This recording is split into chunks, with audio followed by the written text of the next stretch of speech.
la grande édition du journal. À la une de l'actualité sur Bossolo Télévision, c'est devant les tribunaux des garnisons militaires de Kinshasa-Gombe, siégeant en matière foraine devant la maison communale de Barumbu, qu'ont comparé 3 présumés braqueurs ce jeudi 23 avril 2026. Les prévenus sont poursuivis pour association de malfaiteurs, détention illégale d'armes de guerre et vol à main armée. Leur arrestation intervient dans le cadre de l'opération Dobo lancée par le VPM de l'Intérieur Jacquemain Chabani pour traquer les réseaux criminels et renforcer la sécurité urbaine. Chaque 23 avril, le monde entier célèbre la journée mondiale du livre et du droit d'auteur, une occasion de rappeler l'importance de la lecture dans la vie quotidienne et dénoncer les phénomènes du plagiat considéré comme une atteinte grave à la valorisation de l'œuvre de l'esprit et du travail de l'écrivain. Seul Africain en lice parmi les 4 prétendants appelés à succéder Antonio Guterres au poste du secrétaire général de l'ONU, Macky Sall se distingue de ses adversaires par un parcours extérieur à l'organisation onusienne, une singularité qu'il assume, préférant mettre en avant-plan une expérience politique nationale et internationale plutôt qu'un ancrage institutionnel interne. Tels sont les principaux titres. Mesdames et messieurs, je vous retrouve pour le développement de ce journal. Et en direct de Kinshasa, où il fait exactement 19h, mesdames et messieurs, encore une fois, bonjour et bienvenue à tous. On ouvre cette session d'information avec cette information. Le bureau du président de l'Assemblée nationale a réceptionné ce jeudi 23 avril 2026 2 questions orales avec débat visant le ministre du Développement rural et celui de la pêche et élevage.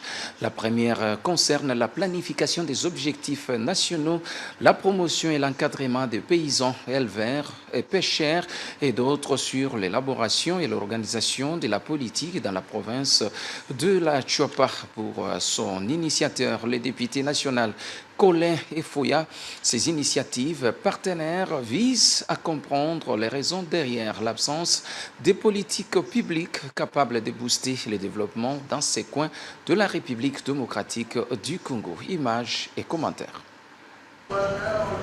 Avec un esprit de responsabilité, le député national élu de Bokungu, Colin Efoya, a déposé au bureau du président de l'Assemblée nationale 2 questions orales avec débat. Celles-ci visent d'une part le ministre d'État, ministre du Développement rural, et d'autre part le ministre de la Pêche et Élevage. Le Lu de Bokungu explique que ces initiatives parlementaires visent à comprendre les raisons derrière l'absence de politique publique capable de booster les développements dans ces coins de la République. Honorable Colin, c'est un élu du milieu rural.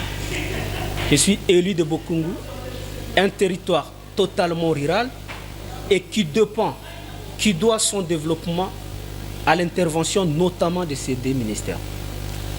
Et nous pensons que Congo, notre pays, est immensement riche et aucune province n'est pauvre. Mais pour y parvenir, il y a 2 ministères qui doivent travailler pour le développement de l'arrière-pays pour que demain, le Congo soit ce pays développé que nous voulons.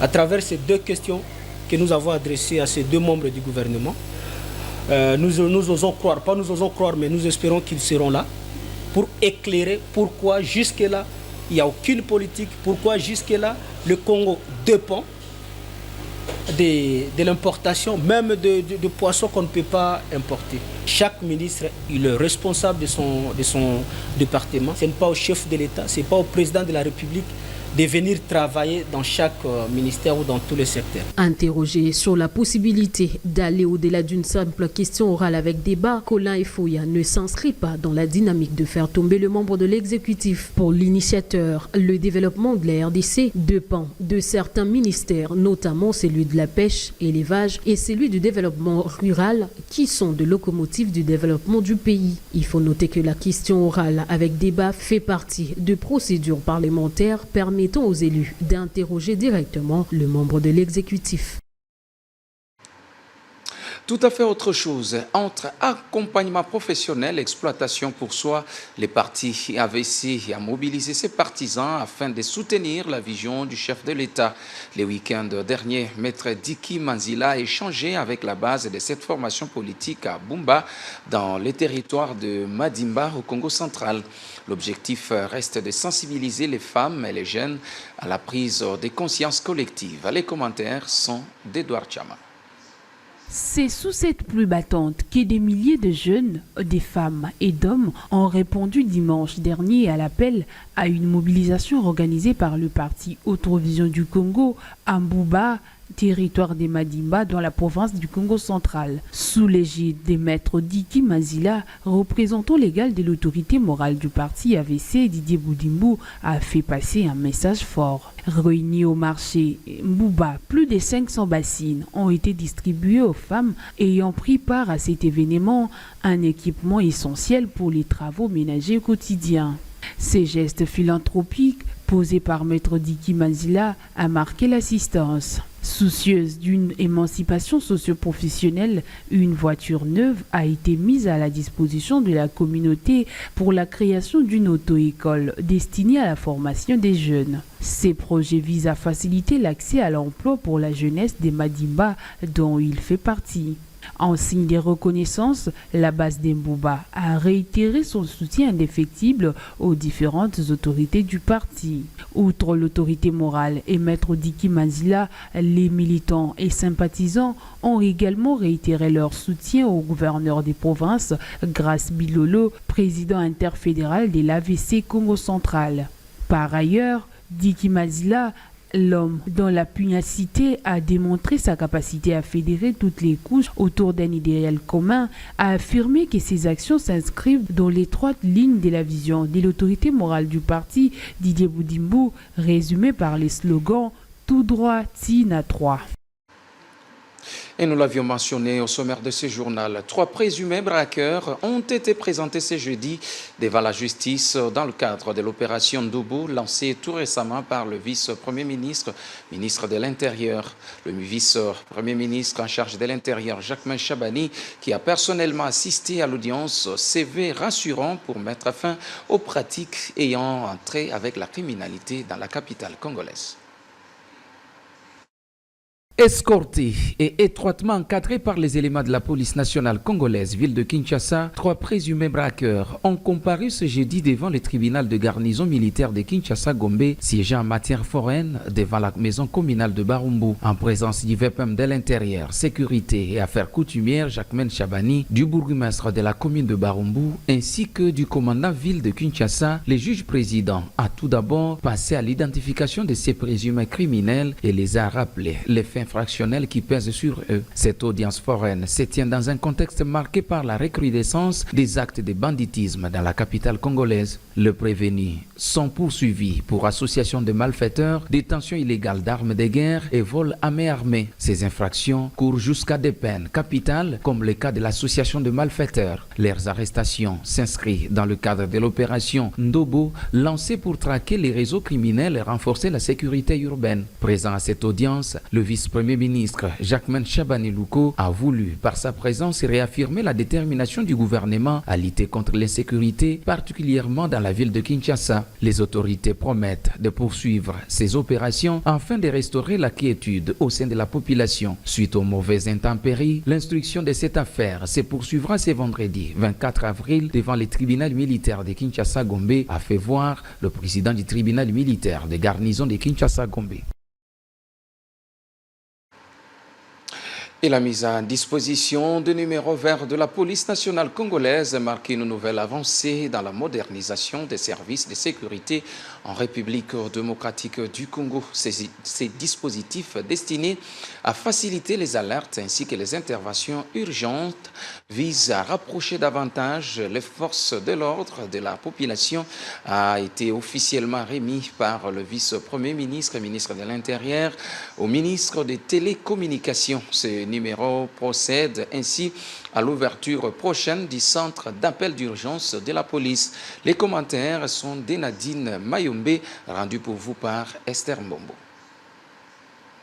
La mise en disposition de numéros verts de la police nationale congolaise constitue une étape majeure dans la modernisation du dispositif de sécurité publique. Mercredi dernier, le vice-premier ministre, ministre de l'Intérieur et de la Sécurité, Jacques Chabani, a présidé la cérémonie officielle de remise de ces numéros au ministre de Poste, Télécommunications et Nouvelles Technologies de l'Information et de la Communication, José Panda. Cette avancée s'inscrit dans une dynamique de renforcement de la protection des populations et d'amélioration de la gestion des situations d'urgence dans un contexte marqué notamment par la recrudescence du banditisme urbain sur l'ensemble du territoire national.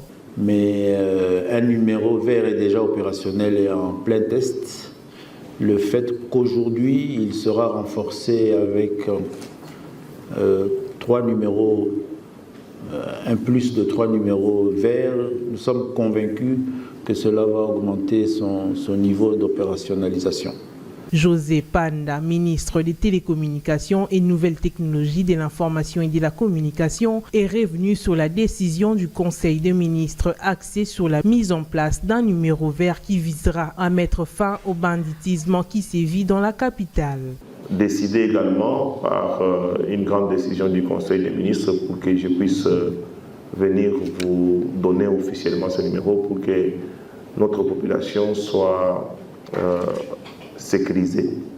Cette remise précède le lancement imminent du centre d'appel d'urgence de la police nationale congolaise qui viendra opérationnaliser pleinement ces numéros verts. Il s'agit d'un dispositif structurant offrant à la population un canal d'alerte rapide et accessible, garantissant une prise en charge plus efficace des préoccupations sécuritaires, établissant un lien direct, permanent et fonctionnel entre la population et les services de sécurité. Deux ministères et un autre, le VPM de la Défense, Guy Kabombo Madianvita, a été reçu avec honneur par son homologue turc Yar Gül au ministère turc de la Défense. Objectif, consolider la coopération bilatérale voulue par Félix Tshisekedi, Recep Tayyip Erdogan. 3 axes ont été remis, notamment la capacitation opérationnelle des FARDC, transfert des compétences et déploiement progressif de l'industrie de la défense congolaise. Les commentaires sont de Nadine Mayombe, rendus par Esther Yamoumé.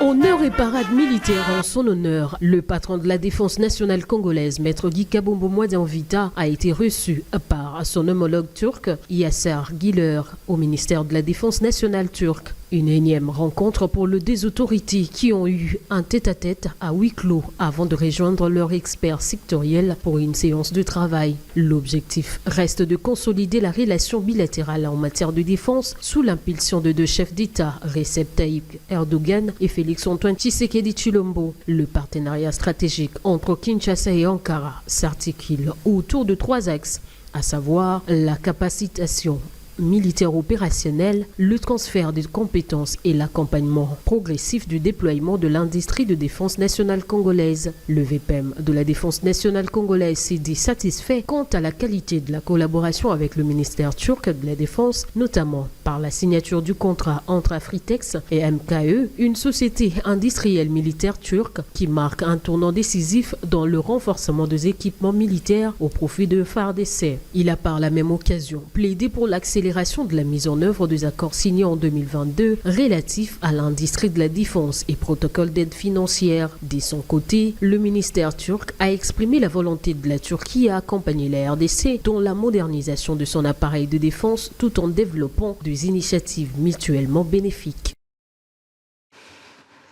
Et ici à Kinshasa, se tient la 9e édition de la Semaine française prévue pour 3 jours du 22 au 24 avril 2026. Cette grande rencontre des investisseurs de la République démocratique du Congo et de la France constitue une opportunité majeure pour ces 2 nations. Cette rencontre économique met en place des espaces de discussion pour les investisseurs, notamment à travers des conférences, des rencontres B2B et des expositions. Bosco Kabamba pour plus de détails. Organisée par la Chambre de commerce et industrie franco-congolaise, la 9e édition de la Semaine française de Kinshasa s'est ouverte mercredi 22 avril 2026 à l'hôtel Pullman de la Gombe sous le thème RDC France, perspective partagée. Sur cette rencontre économique de 3 jours qui se tient du 22 au 24 avril 2026 vise à insuffler une nouvelle dynamique aux relations économiques entre la République démocratique du Congo et la France. Dans son discours d'ouverture, le patron de l'économie nationale, le professeur Daniel Mukoko Samba, représentant la première ministre Judith Suminwa, a lancé un message fort à l'endroit de ses investisseurs français sur la concurrence loyale qui doit impérativement caractériser ces secteurs. La République démocratique du Congo n'est pas seulement un marché à observer, elle est une position stratégique à investir. Nous sommes à un moment de vérité. Soit les entreprises choisissent d'observer les recompositions en cours, soit elles décident de s'y positionner pleinement. Car la compétition d'aujourd'hui n'est plus seulement commerciale.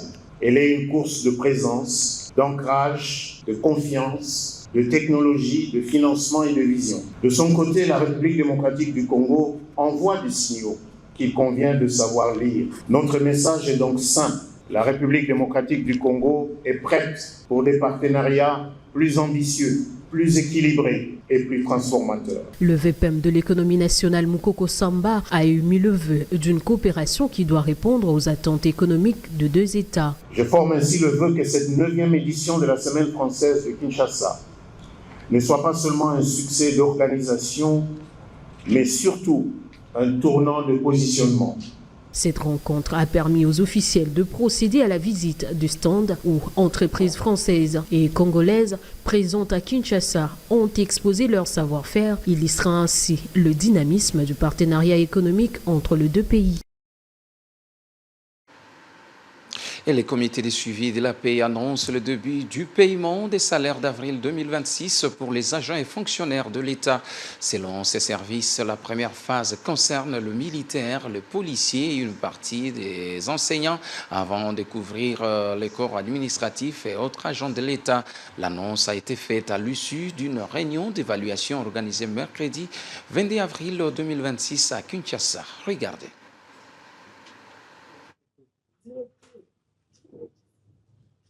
Vos impressions par rapport à la... Merci beaucoup. Nous avons suivi l'ODG sur la paie des agents et fonctionnaires de l'État. Nous, le gouvernement nous a demandé de remercier les agents publics de l'État pour la compréhension qu'ils ont manifestée pour le paiement tardif de leur salaire, soit 1 mois après les échéances.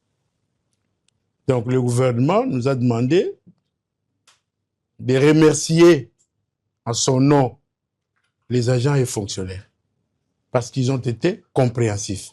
Ils n'ont pas cédé à la pression et le gouvernement nous a rassurés que fini les dépassements des délais à partir du mois d'avril.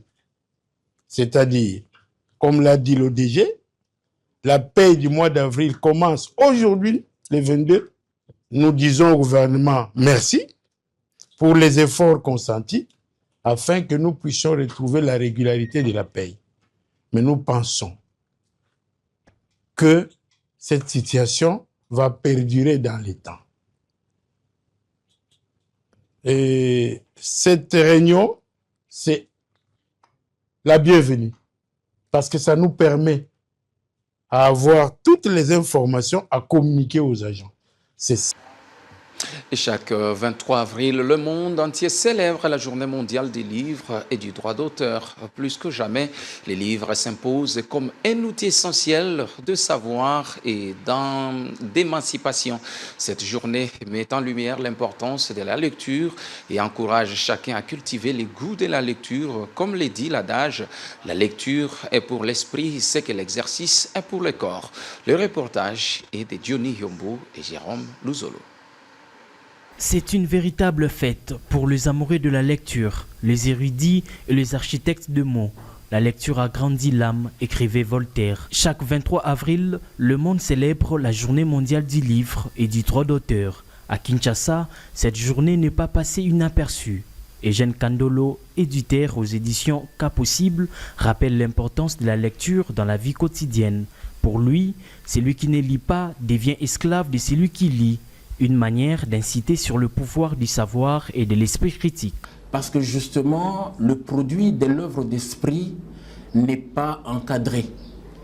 On voit par exemple le piratage qu'il y a aujourd'hui partout avec la photocopie des ouvrages qu'on rencontre à travers nos universités de façon particulière. À travers ce roman, j'ai voulu aussi offrir au monde ce drame, cette horreur qu'est la guerre.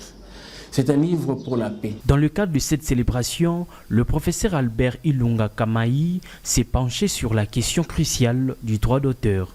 Il dénonce notamment le phénomène du plagiat qu'il considère comme une atteinte grave à la valorisation de l'œuvre de l'esprit et du travail de l'écrivain. Par ailleurs, il évoque son dernier ouvrage intitulé « Goma, terre des cicatrices ». Et parmi les outils qui aiguisent les compétences, il y a la lecture. Qu'on le veuille ou pas, que ce soit la lecture audio, que ce soit la lecture avec des tutoriels sur Internet, que ce soit la lecture avec des livres. Quoi qu'il en soit, si tu ne lis pas, en fait, tu restes esclave de ceux qui en lisent. Et c'est démontré. Que ce soit ceux qui aspirent à des grandes charges, que ce soit politiquement, que ce soit des charges publiques, c'est la connaissance qui distingue et qui impose, en fait, qui alimente le leadership. La lecture est pour l'esprit ce que l'exercice est pour le corps, rappelait Joseph Edison. Dans un monde où on constate l'évolution, lire demeure une nécessité pour se former, s'informer et éveiller les consciences. Et le directeur général de la CGT, l'ingénieur Nikonza Nzaou, a conduit dans la matinée de ce 23 avril 2 membres du cabinet du chef de l'État sur les rocades en construction dans la capitale. Les conseillers spéciaux en matière de sécurité et l'assistant personnel du président de la République ont parcouru les 73 km du projet malgré la pluie qui s'abattait sur la capitale congolaise. Reportage. C'est sous une fine pluie, symbole de bénédiction divine pour le projet, que le directeur général de l'Agence congolaise des grands travaux a conduit au matin de ce jeudi 23 avril 2026 la visite du projet des rocades de Kinshasa par le conseiller spécial du chef de l'État en matière de sécurité, le professeur Kashmir Eberand Kolongele, et l'assistant personnel du chef de l'État, M. Paul Mundela.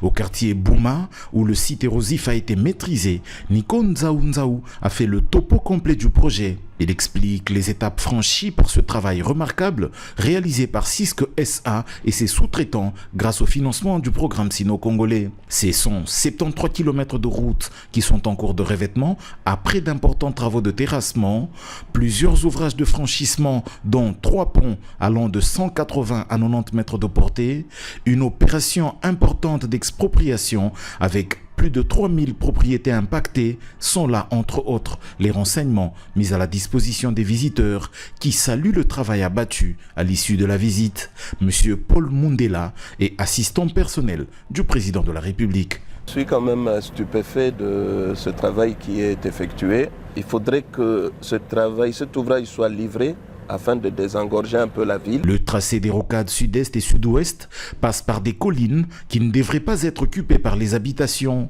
Le directeur général de la CGT a saisi l'occasion pour alerter sur l'occupation de ces endroits fragiles qui pourraient bien nuire à la survie de la route réalisée. Tout le monde doit s'approprier de ce bijou. Il faut que tout le monde s'approprie. Parce que si aujourd'hui on ne fait rien sur cette route-ci, vous allez voir que dans quelques jours, on va encore construire des maisons, qu'on va encore venir détruire, qu'on va encore exproprier. Et bien, tout l'argent qui pourrait servir des travaux ailleurs va encore être consommé ici pour des choses que nous aurons dû éviter. Les rocades sud-est et sud-ouest font partie du lot des projets que l'Agence congolaise des grands travaux tient à livrer d'ici fin 2027.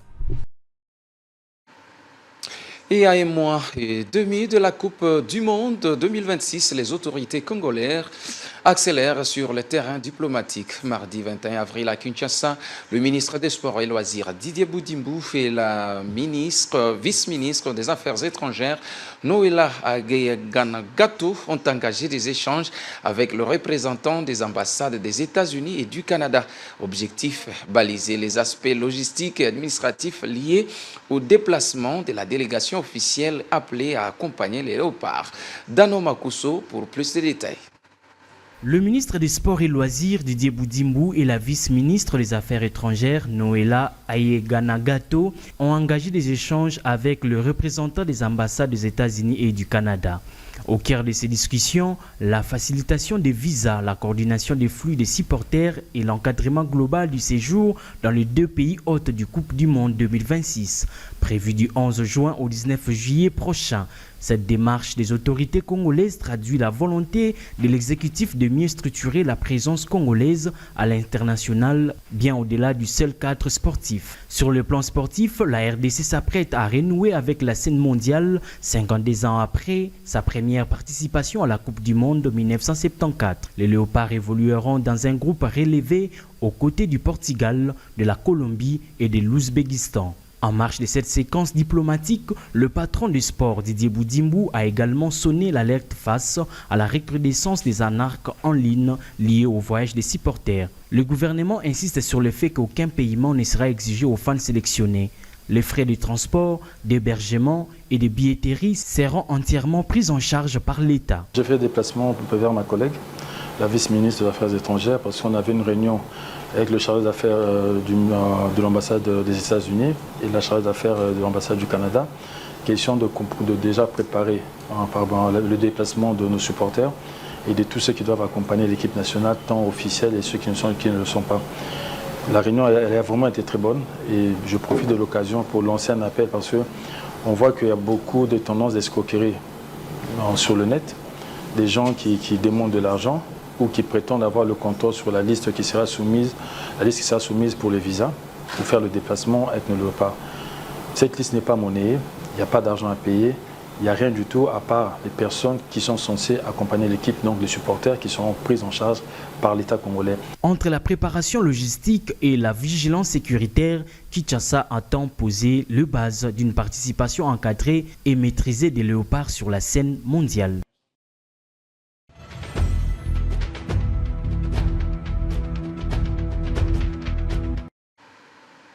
Et au-delà de nos frontières, clôturera mercredi 22 avril la série d'auditions organisée par l'Assemblée générale de l'ONU.